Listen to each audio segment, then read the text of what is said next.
और दोराला तेलंगाना और प्रजाला तेलंगाना के बीच में लड़ाई है।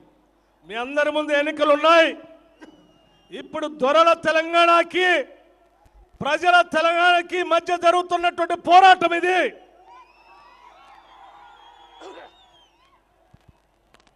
एक तरफ तेलंगाना की जनता, आप सब लोग, गरीब लोग, किसान, मजदूर, कमजोर लोग, और दूसरी तरफ आपके चीफ मिनिस्टर, उनका परिवार और उनके 2-3 मंत्री। ఒక పక్కన బడుగు బలహీన వర్గాలు, రైతాంగ సోదరులు, కూలీలు, పేద వర్గాలు, మరొక పక్కన ఈ రాష్ట్ర ముఖ్యమంత్రి దొరలు ఒక పక్కన ఉన్నారు. आप देखिए, तेलंगाना की सरकार में जिन डिपार्टमेंट्स में पैसा बनता है, सारे के सारे डिपार्टमेंट एक परिवार के हाथ में है। తెలంగాణ రాష్ట్రంలో ఆదాయం వచ్చేటువంటి శాఖలన్నీ కూడా ఒక కుటుంబం చేతిలో ఉన్నాయి. आप सब जानते हो तेलंगाना में पैसा कौन से डिपार्टमेंट में बनता है। మీ అందరికీ తెలుసు తెలంగాణ రాష్ట్రంలో ఆదాయం ఏ శాఖలో వస్తుందో మీ అందరికీ తెలుసు. सबसे बड़ी चोरी कहां होती है, आप जानते हो। అన్నిటికంటే ఎక్కువ దొంగతనం ఏ శాఖలో జరుగుతుందో మీ అందరికీ తెలుసు. सबसे बड़ी चोरी शराब में होती है। ఎక్కువ చోరీ అంటే దొంగతనం, దోపిడీ లిక్కర్లో అవుతుంది, जमीन में होती है, భూమిపైన అవుతుంది, और रेत में होती है। ఇసుక మీద కూడా దోపిడీ జరుగుతుంది. और ये सारे के सारे पीआरएस के चीफ मिनिस्टर ने अपने रिश्तेदारों को दे रखे हैं। ఇవన్నీ కూడా లిక్కర్ గాని, భూమి గాని, ఇసుక దందాలు కానీ బీఆర్ఎస్ ముఖ్యమంత్రి కుటుంబ సభ్యుల చేతిలో ఉన్నాయి. मगर इन डिपार्टमेंट से भी उनकी भूख पूरी नहीं हुई। కానీ ఈ శాఖల నుంచి కూడా వారి చేతుల్లోనే ఉన్నాయి. और पैसा लूटने की जरूरत थी। ఇంకా దోపిడీ చేయడానికి అవి చాలదన్నట్టు ఇంకా ప్రయత్నం చేస్తా ఉన్నారు. कलेश्वरम प्रोजेक्ट में 1 लाख करोड़ रुपए आपका उठा के ले गए। కాళేశ్వరం ప్రాజెక్టులో దాదాపు 1 లక్ష కోట్ల పైన దోపిడీ చేయడం కోసం ప్రయత్నం చేశారు. और वहां के बराज के जो खंबे हैं वो सारे के सारे गिर रहे हैं। అక్కడ కట్టినటువంటి బ్యారేజెస్ అన్ని కూడా కూలిపోతా ఉన్నాయి. केसीआर जी को जाकर वहां पे सुनाई नहीं दे रहा शायद। ఏమైంది? వినపట్లేదు. మీరు అందరూ ముందు రావచ్చు కదా. Sound mics are this side sir.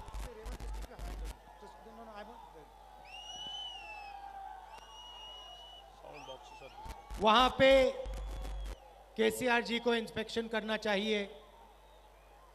అక్కడ కూలిపోతున్నటువంటి బ్యారేజెస్ దగ్గర ఈ రాష్ట్ర ముఖ్యమంత్రి కేసీఆర్ ఇన్స్పెక్షన్ చేయాల్సినటువంటి అవసరం ఉంది.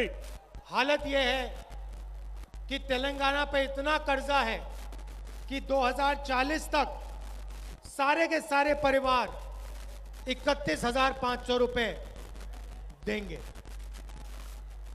ఇదంతా కూడా 31,500 ब्रदर। యా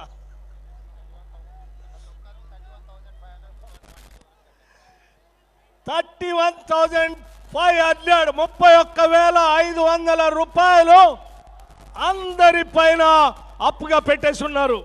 आई थिंक उनको सुनाई नहीं दे रहा है। పోలీసులు వాళ్ళందరినీ ట్రానియండి, వదలండి వాళ్ళను, ఈడ వదలండి, అందరినీ ట్రానియండి, వాళ్ళను వదలండి, వదలండి వాళ్ళను, వదలండి, వాళ్ళు ఇటు వస్తారు, వదలండి. ఏ గేట్లుది తీసుకొని రండి, మొత్తం ఇట్లా రండి, కూర్చోండి, దాని మీద కూర్చోండి, అందరు ఇట్లా రండి, ముందుకు రండి, మొత్తం ఇట్లా రండి. ఇది కూడా తీసుకొని ఇట్లా రండి, ఆ తాళ్ళు తీయండి పోలీసు వాళ్ళు, అది తీయండి, వాళ్ళందరూ రానియండి, ఇట్లా ముందుకు పండి, మొత్తం అంతా ముందుకు రండి. అది కూడా తీయండి, ఆ బండి తీయండి, అందరు ముందుకు రండి. तो देखिए ఆ బార్కెట్లు తీయండి, షకిల్ సబ్ కుపులావ్ ముందుకు పోండి, ఇట్లా రండి.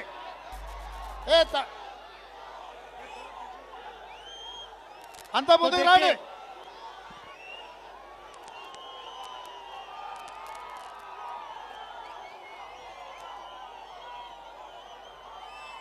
I think it's okay. ముందుకు రండి అమ్మా, ఇంకా ముందుకెళ్ళండి, అంతా ముందుకెళ్ళండి. तो देखिए ఇక మీరు నిశ్శబ్దంగా ఉంటే రాహుల్ గాంధీ గారు మాట్లాడతారు.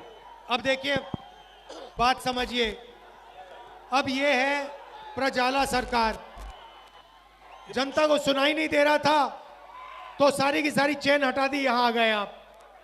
చూడండి, ఇది ప్రజల సర్కార్ అంటే మనకు వినపడకపోతే మీ అందరి కోరిక మేరకు అందరిని ఇక్కడ తీసుకొచ్చాం. अब भैया दोराला सरकार में आपके चीफ मिनिस्टर ऐसे नहीं कर सकते. దొరల ప్రభుత్వంలో మీ ముఖ్యమంత్రి ఇట్లయితే చేయడు, అక్కడే ఉంచుతాడు మిమ్మల్ని. जनता चीफ मिनिस्टर के इतना पास आ जाए उनको भागना पड़ जाएगा. జనతాకి చీఫ్ మినిస్టర్ ఉంటే ఎక్కడ ఉంటే అక్కడ రాణిస్తారు. तो इतना पैसा आपसे लूटा, इंफ्रास्ट्रक्चर प्रोजेक्ट्स में लूटा, और सबसे बड़ी लूट धारिनी पोर्टल में. ఇంత దోపిడీ జరిగిందంటే అన్నిటికంటే పెద్ద దోపిడీ ధరణి పోర్టల్ ద్వారా భూమి పైన దోపిడీ జరిగింది. सबसे बड़ी लूट धारिनी पोर्टल में. పెద్ద దోపిడీ ధరణి పోర్టల్ ద్వారా జరిగింది. कहा कंप्यूटराइजेशन करना है और उसके बहाने तेलंगाना के 20 लाख गरीब लोगों की जमीन ले ली. ఎక్కడ కంప్యూటరైజేషన్ చేసి తెలంగాణలో ఉన్నటువంటి పేదల భూములన్నిటి కూడా దీని ద్వారా దోపిడీ జరిగింది. तो कांग्रेस पार्टी ने मन बना लिया है कि जितना पैसा आपके चीफ मिनिस्टर ने आपसे चोरी किया है उतना पैसा हम आपके बैंक अकाउंट में डाल के दिखाएंगे.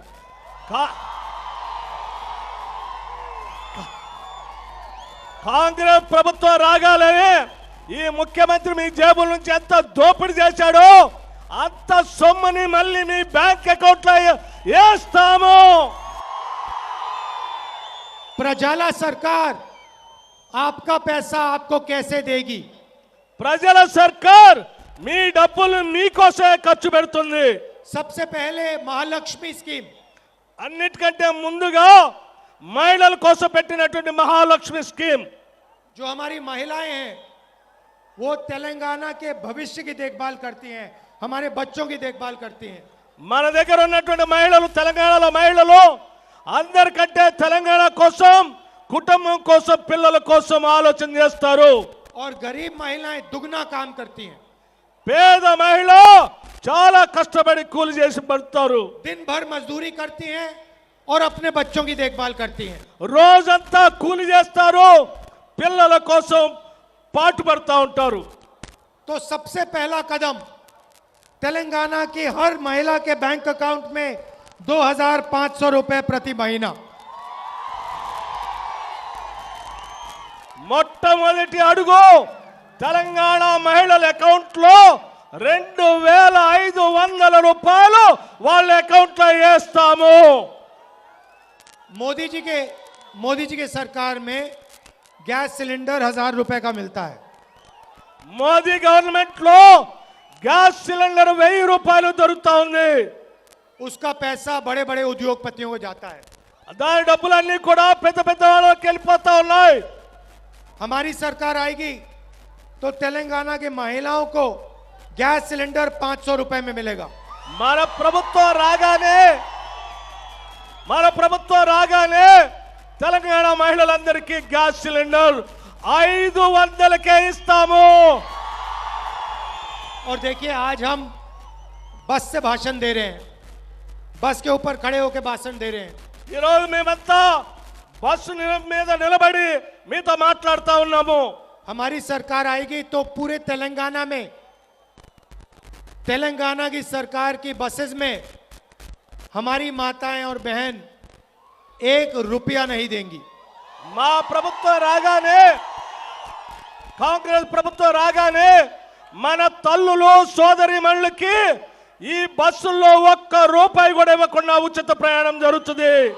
तो देखिए, महीने का 2500 रुपए सीधा बैंक अकाउंट में, ప్రతి నెల 2500 రూపాయలు నేరుగా వాళ్ళ బ్యాంక్ అకౌంట్ లోకి వస్తాయి। 500 रुपए गैस सिलेंडर में बचेंगे 500 రూపాయలు గ్యాస్ సిలిండర్ ద్వారా ఇచ్చేస్తాము 500కి। और महीने के कम से कम 500 या 1000 रुपए बस में बचेंगे। కనీసం తక్కువ 500 నుంచి 1000 రూపాయలు బస్సు ప్రయాణం కింద వాళ్ళకి మేలు జరుగుతుంది। तो महीने की हर महिला को 4000 रुपए की बचत होगी।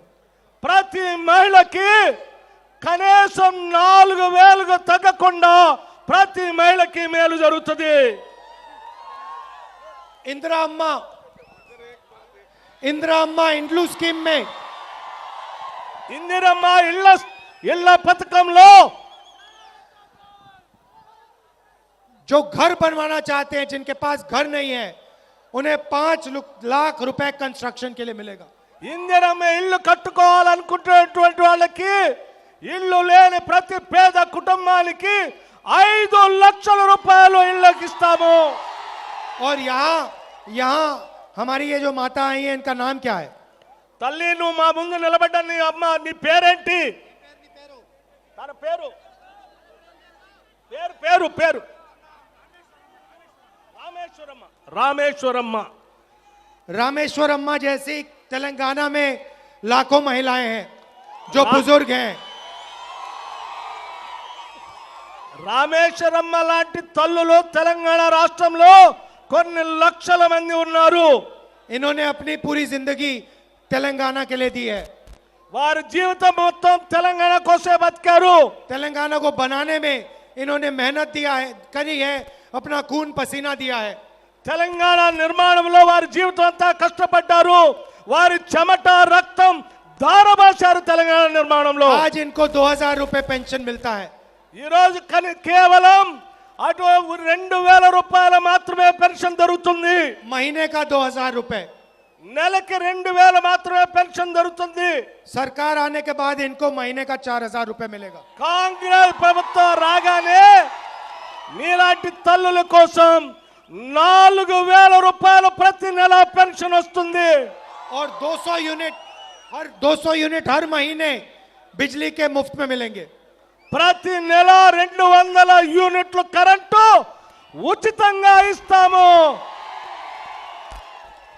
अब देखिए, एक और नारा चला है, ఇంకొక విధానం నడుస్తా ఉంది। Bye bye KCR. Bye bye KCR. अब बहुत सारे लोग बाय बाय केसीआर कर रहे हैं। చాలా మంది బై బై కేసీఆర్ అంటున్నారు। अब देखिए, చూడండి, बाय बाय केसीआर तो हो जाएगा, బై బై కేసీఆర్ అనేది జరుగుతుంది। मगर जो पैसा केसीआर ने लूटा है, 1 लाख करोड़ रुपए आपके इंफ्रास्ट्रक्चर के प्रोजेक्ट का, धरनी पोर्टल का जो पैसा है, उसका हिसाब भी तो लेना है। బై బై కేసీఆర్ అయితే జరుగుతుంది, కానీ కేసీఆర్ దోపిడీ చేసిన 1,00,000 కోట్ల పైబడిన కాళేశ్వరం ప్రాజెక్టు అట్లాగే ధరణి మీద జరిగినటువంటి దోపిడీ లెక్కలు తేల్చాలి కదా। उनको ये भी तो समझाना पड़ेगा कि उन्होंने आपके पैसे के साथ क्या किया। ఆయన చెప్పాలి కదా, ఈ డబ్బుతో ఈ లెక్కలు తేల్చాలి, ఏం చేశాడో చెప్పాలి కదా।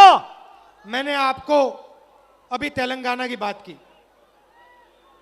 ఇప్పుడు నేను తెలంగాణ గురించి చెప్పాను। अब मैं थोड़ा आपको देश के बारे में कहना चाहता हूं। ఇప్పుడు నేను కొద్దిగా ఇప్పటివరకు తెలంగాణ గురించి చెప్పాను, ఇప్పుడు దేశం గురించి కూడా చెప్పాలనుకుంటున్నాను। कुछ महीने पहले मैंने भारत जोड़ो यात्रा शुरू की थी। కొద్ది నెలల క్రితం మీ అందరికీ తెలిసిందే, నేను భారత్ జోడో యాత్ర చేశాను। भारत जोड़ो यात्रा का मतलब मैं आपको एक लाइन में समझाना चाहता हूं। భారత్ జోడో యాత్ర గురించి దాని అర్థం గురించి ఒక్క లైన్ లో మీకు మీ దృష్టికి తీసుకురాదలుచుకున్నాను. ये देश और प्रदेश नफरत के प्रदेश और देश नहीं है, ये मोहब्बत का देश है, मोहब्बत का प्रदेश है. ఈ దేశము ఈ రాష్ట్రము విద్వేషాలకి స్థానం ఉన్నటువంటిది కాదు, ప్రేమించేటువంటి దేశము రాష్ట్రం ఇది. नरेंद्र मोदी और आरएसएस पूरे देश में नफरत फैला रहे हैं. నరేంద్ర మోడీ మరి ఆర్ఎస్ఎస్ వాళ్ళు ఈ దేశంలో ద్వేషాన్ని పెంచుతున్నారు. तो हमारी यात्रा में हमारा मैसेज एक लाइन का मैसेज था. నా యాత్రలో నా సందేశం మొత్తం ఒక్క లైన్ లోనే సందేశం ఇచ్చాను. नफरत के बाजार में हम मोहब्बत की दुकान खोलने जा रहे हैं. ద్వేషం ఉన్నటువంటి బజార్లో, ద్వేషాన్ని పంచే బజార్లో నేను ప్రేమను పంచేటువంటి దుకాణాన్ని తెరిచాను. अब सवाल उठता है कि बीजेपी नफरत क्यों फैलाती है. సవాల్ ఏంటంటే అసలు బీజేపీ ద్వేషాన్ని ఎందుకు పెంచుతుంది? इस नफरत से बीजेपी को क्यों फायदा होता है, ये मैं आपको आज बताना चाह रहा हूं. ఈ ద్వేషంతో భారతీయ జనతా పార్టీకి ఏం లాభం జరుగుతుందో నేను చెప్పదలుచుకున్నాను. भाइयों और बहनों, यहां पे बहुत सारे पिछड़े समाज के लोग खड़े हैं.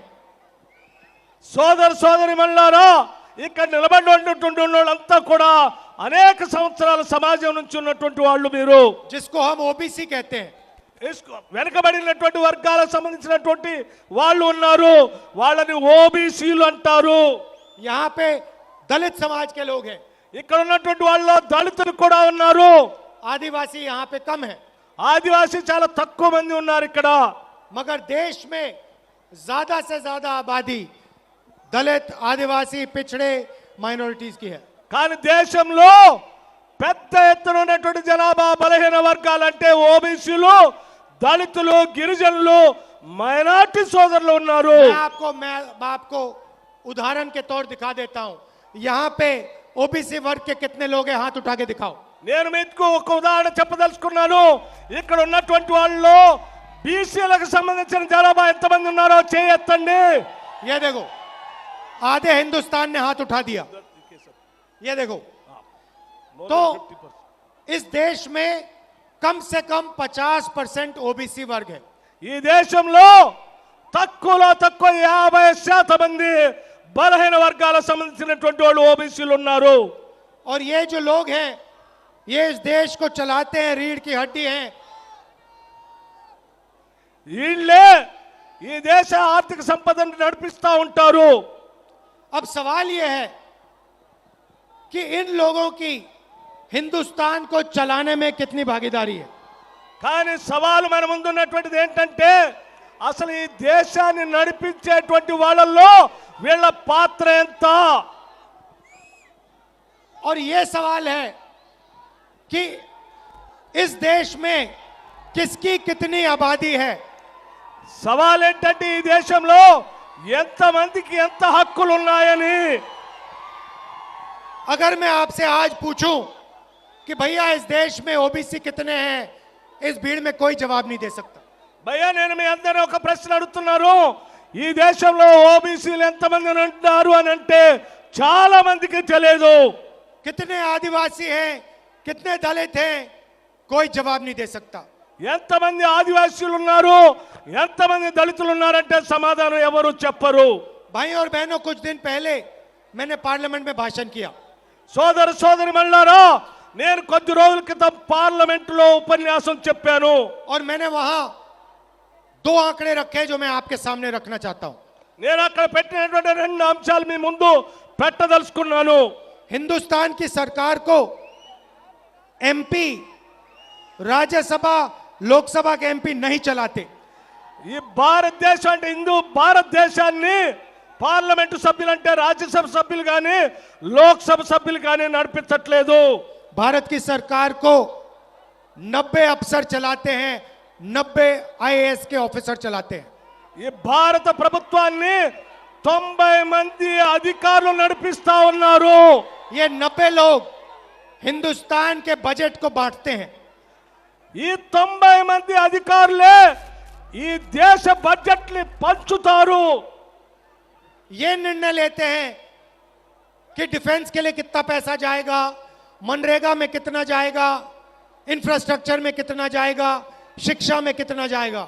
ఈ అధికారులే రక్షణ రంగానికి ఎంత పోవాలి, ఎన్ఆర్ఈఎస్ కి ఎంత పోవాలి, అట్లాగే ట్రైనింగ్ కి ఎంత పోవాలి, మిగతా శాఖలకి దేనికి ఎంత పోవాలనేది ఈ అధికారులు మాత్రమే పంచుతారు. नरेंद्र मोदी और केसीआर अपने एमएलएज और एमपीज की बात नहीं सुनते, अफसरों की बात सुनते हैं. నరేంద్ర మోడీ గాని కేసీఆర్ కానీ ఎమ్మెల్యేలు ఎంపీలు మాట వినరు, ఈ అధికారుల మాట మాత్రమే వింటారు. तेलंगाना को भी ऐसे ही चुने हुए अफसर चलाते हैं. తెలంగాణ రాష్ట్రంలో కూడా ఇలా సెలెక్ట్ చేసుకున్నటువంటి కొద్ది మంది అధికారులు మాత్రమే నడుపుతా ఉంటారు. तो भाई और बहनों, सवाल उठता है कि इन अफसरों में से 90 अफसरों में से जो हिंदुस्तान को चलाते हैं, इसमें से ओबीसी कितने, दलित कितने, आदिवासी कितने. సోదర సోదరి మళ్ళారా, ఈ దేశాన్ని నడిపే 90 మంది అధికారుల్లో ఎంతమంది ఓబీసీలు ఉన్నారు, ఎంతమంది దళితులు ఉన్నారు, ఎంతమంది గిరిజనులు ఉన్నారని నేను అడిగాను. सवाल यह है, क्या इस देश को चलाने में दलितों, आदिवासियों, पिछड़ों और माइनॉरिटीज की भागीदारी है, हाँ या ना? यह सवाल है. ఏ సవాల్ ఏంటంటే ఈ దేశాన్ని నడిపించే దాంట్లో బలహీన వర్గాలు ఓబీసీలకి, దళితులకి, గిరిజనులకి భాగస్వామ్యం ఉండాలా వద్దా అనేది ప్రధానమైనటువంటి ప్రశ్న నేను ప్రశ్నిస్తా ఉన్నాను. भाई और बहनों, 90 अफसरों में से सिर्फ 3 अफसर ओबीसी वर्ग के हैं. 90 మంది అధికారుల్లో కేవలం 3 మాత్రమే ఓబీసీ అధికారులు ఉన్నారు. और बजट का सिर्फ 5% निर्णय ये अफसर लेते हैं. కేవలం 5% బడ్జెట్ మాత్రమే ఈ 3 అధికారులు నిర్ణయం చేస్తారు. मतलब हिंदुस्तान की सरकार में ओबीसी की कोई भागीदारी नहीं है. భారతదేశ ప్రభుత్వంలో ఓబీసీ అధికారులకి ఏ పాత్ర లేదు బడ్జెట్ పంచడంలో. इसलिए मैं हर भाषण में कहता हूं कि ओबीसी सेंसस, कास्ट सेंसस की जरूरत है. అందుకే నేను ప్రతి దగ్గర నా ఉపన్యాసంలో భారతదేశంలో ఓబీసీల జనగణన జరగాలని అన్ని చోట్ల చెప్తా ఉన్నాను. हम जानना चाहते हैं कि इस देश में कितने दलित, कितने आदिवासी, कितने ओबीसी, कितने माइनॉरिटी हैं. ఈ లెక్కలు జనగణన జరిగితే భారతదేశంలో ఎంతమంది ఓబీసీలు ఉన్నారు, ఎంతమంది దళితులు ఉన్నారు, ఎంతమంది గిరిజనులు ఉన్నారో లెక్కలు తేలుతాయి. बीजेपी ओबीसी वर्ग को शक्ति नहीं देना चाहती है. బీజేపీ భారతీయ జనతా పార్టీ ఓబీసీలకి శక్తిని ఇవ్వటానికి ఇష్టపడట్లేదు. टीआरएस ओबीसी वर्ग को शक्ति नहीं देना चाहती है. టిఆర్ఎస్ కూడా బలహీన వర్గాలు ఓబీసీలకి శక్తిని ఇవ్వటానికి ఇష్టపడట్లేదు. इसीलिए ये लोग कास्ट सेंसस नहीं करना चाह रहे हैं. అందుకే నేను అడిగిన cost census జనగణనకి Bharatiya Janata party, BRS ఇద్దరు ఒప్పుకోవట్లేదు. इसीलिए हमने कहा है कि जैसे ही हमारी सरकार तेलंगाना में आएगी, हमारा पहला स्टेप, पहला कदम कास्ट सेंसस होगा. అందుకే నేను చాలా స్పష్టంగా చెప్తా ఉన్నాను, తెలంగాణ రాష్ట్రంలో మన కాంగ్రెస్ ప్రభుత్వం రాగానే మొదటి అడుగు జనాభా గణన ఓబీసీల కాస్ట్ సెన్సస్ చేపిస్తాను. तेलंगाना में जैसे ही सरकार आएगी, यहां हम ओबीसी सेंसस शुरू करेंगे, और जैसे ही दिल्ली में सरकार आएगी, पूरे हिंदुस्तान में हम कास्ट सेंसस लगा देंगे. తెలంగాణలో మన ప్రభుత్వం రాగానే ఏ రకంగా అయితే బీసీ జనగణన చేపిస్తామో, ఆ తర్వాత భారతదేశంలో మన ప్రభుత్వం రాగానే దేశమంతా కూడా ఓబీసీ జనగణన చేపిస్తాను. और जो भागीदारी ओबीसी की होनी चाहिए, वो हम पूरी करके आपको दिलवा देंगे. ఏ వాటాదారులు ఓబీసీలు ఉన్నారో వాళ్ళందరూ భాగస్వాములు కావాల్సిందే, వాళ్ళందరి కోసం చేస్తాను నేను. भाई और बहनों, बीजेपी इसलिए नफरत फैलाती है क्योंकि वो ये नहीं चाहती कि आप अपनी सच्ची आबादी के बारे में जान जाओ. అందుకే సోదర సోదరి మళ్ళారా, బీజేపీ వాళ్ళు కావాలనే ద్వేషాన్ని రెచ్చగొడుతూ ఈ వాస్తవాల్ని బయటికి రానికుండా దాస్తా ఉన్నారు. आरएसएस, ये बीआरएस का सेंसस नहीं चाहते क्योंकि वो नहीं चाहते कि आपको अपनी सच्ची शक्ति पता लग जाए। ఆర్ఎస్ఎస్ బిఆర్ఎస్ ఇద్దరు కూడా ఈ కాస్ట్ సెన్సస్ జరగొద్దని ఓబీసీ జనగణన జరగొద్దని కోరుకుంటున్నారు। हम आपको आपकी सच्ची शक्ति के बारे में दिखा देंगे। నేను మీకోసం మీ శక్తి ఏంటో జనగణన చేసి మీకు శక్తిని ఇస్తాను। वो पहला कदम होगा। అది నా మొట్టమొదటి అడుగుగా మారుతుంది। भाई और बहनों, आखिरी बात, సోదర సోదరి వల్ల చివరి మాటగా నేను ఒక మాట చెప్పదలుచుకున్నాను। बीजेपी, बीआरएस और एमआईएम एक हैं। బీజేపీ బీఆర్ఎస్ ఎంఐఎం ఈ మూడు ఒకటే। ये तीनों मिलकर एक साथ काम कर रहे हैं। ఈ బీఆర్ఎస్ బీజేపీ ఎంఐఎం మూడు కలిసి ఒకటే పని చేస్తా ఉన్నాయి ఒకట్లాగానే। मैं बीजेपी आरएसएस से लड़ता हूं। నేను బీజేపీ గురించి బీఆర్ఎస్ గురించి చెప్పదలుచుకున్నాను। मेरे ऊपर नरेंद्र मोदी की सरकार ने 24 केस लगाए हैं। బీజేపీ సర్కార్ నరేంద్ర మోడీ గారు నా మీద 24 కేసులు పెట్టారు। मेरी लोकसभा की मेंबरशिप रद्द कर दी। నా లోక్సభ సభ్యత్వాన్ని కూడా రద్దు చేశారు। मेरा घर उठा के ले गए। నా ఇల్లు కూడా లాక్కున్నారు। सरकारी घर था। సర్కారీ ఇల్లుని లాక్కున్నారు। इन्होंने घर लिया, मैंने कहा ले जाओ अपना घर, मुझे नहीं चाहिए। అరే నీ ఇల్లు నువ్వు తీసుకో అని చెప్పాను। मेरा घर पूरा हिंदुस्तान है। నా ఇల్లు యావత్ భారతదేశం అని చెప్పాను। मेरा घर पूरा तेलंगाना है। నా ఇల్లు తెలంగాణకు ఉందని చెప్పాను। मुझे तुम्हारे कोई घर की जरूरत नहीं है। నా కోసం నీ ఇల్లు అవసరం లేదని చెప్పాను। अब मेरा सवाल अगर बीजेपी और बीआरएस मिले नहीं हैं तो आपके चीफ मिनिस्टर के ऊपर एक भी केस क्यों नहीं है? నా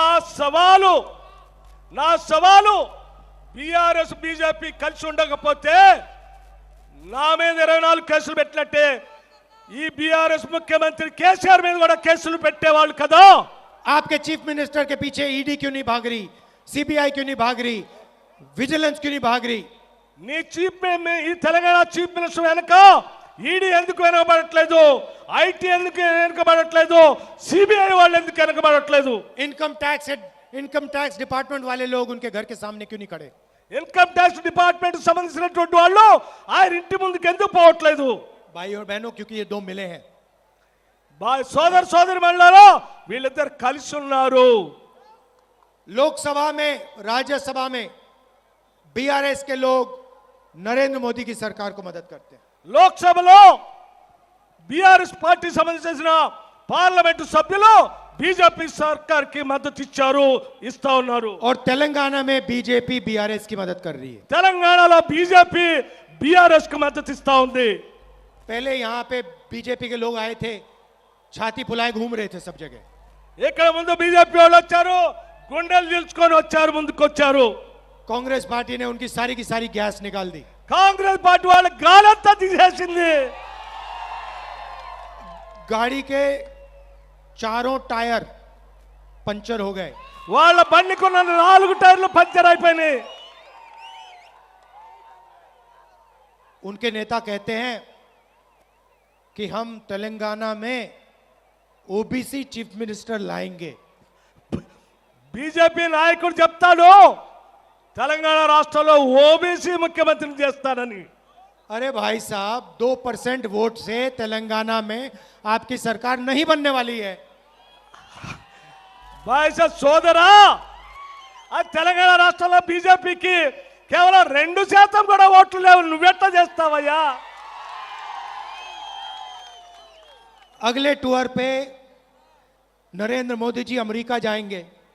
రాబోయే ఎన్నికల్లో నరేంద్ర మోడీ గారు అమెరికా కూడా వెళ్తారు। वहां पे जाके कहेंगे अमेरिका में हम ओबीसी का राष्ट्रपति लाएंगे। అక్కడ అమెరికాకు కూడా వెళ్ళి అమెరికాలో కూడా ఓబీసీ రాష్ట్రపతిని చేస్తాను, ప్రెసిడెంట్ చేస్తాను అమెరికాకి అని చెప్తాడు। ना तेलंगाना में इनकी सरकार आ रही है, ना अमेरिका में सरकार आएगी। ఇక్కడ తెలంగాణలో రాదు, అమెరికాలో కూడా రాదు ఆయన ప్రభుత్వం। आप बीआरएस की मदद करना बंद करो। మీరంతా బీజేపీకి మద్దతు ఇవ్వడం బంద్ చేయండి। और दिल्ली में जाके अपनी तैयारी करो। మీరు ఢిల్లీ పోయి మీ ప్రయత్నాలు మీరు చేసుకోండి, తయారీ కాండి. क्योंकि जैसे हमने आपका यहाँ टायर पंचर किया है, हम दिल्ली में आपका टायर पंचर करने आ रहे हैं।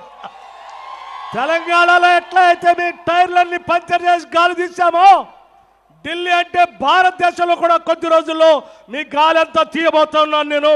अच्छा, एक दूसरी पार्टी, तीसरी पार्टी है बीच में, మధ్యలో మూడో పార్టీ కూడా ఉంది, MIM। MIM.